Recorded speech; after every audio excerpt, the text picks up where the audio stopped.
Последние новости из Туркменистана. Читайте нас в Телеграме и не забудьте подписаться. В нескольких этрапах Марийского вилаята у родителей школьников за наличие смартфонов вымогают так называемый штраф.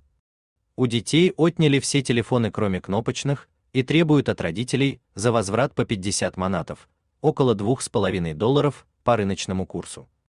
Полицейские ходят по школам и обыскивают старшеклассников. Они утверждают, что президент якобы подписал указ, согласно которому в учебные заведения можно приносить только кнопочные телефоны без камер. Даже если смартфоны лежат в сумках и не используются, их все равно отнимают.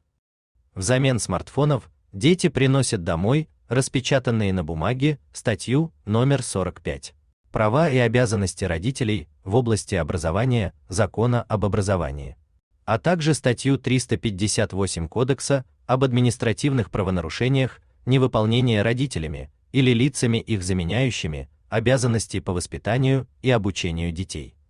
Родители должны подписать распечатки и вернуть в школу, о штрафах им сообщают устно. Большинство родителей не удивлены. По их словам, это не первый подобный случай. Цитата: «В нашей школе давно требуют по 50 манатов за каждый чих», возмущается жительница одного из этрапов. Прогуливает? 50 манатов. Двоечник? 50 манатов. Но если учителя нормально не учат и не следят за детьми, то почему платить должна я?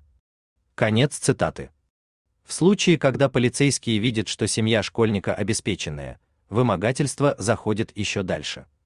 Родителям начинают угрожать, что разблокируют смартфон и найдут в нем компрометирующую информацию, тогда им, как законным представителям несовершеннолетнего, будет грозить наказание, вплоть до лишения свободы. Многие люди пугаются и соглашаются заплатить даже больше 50 манатов. Источники сообщают, что руководство школ и полицейские делят между собой доход от штрафов. Фактически, идея контроля и воспитания подрастающего поколения выродилась в очередную кормушку для коррупционеров. При этом данная идея реализуется в стране очень масштабно.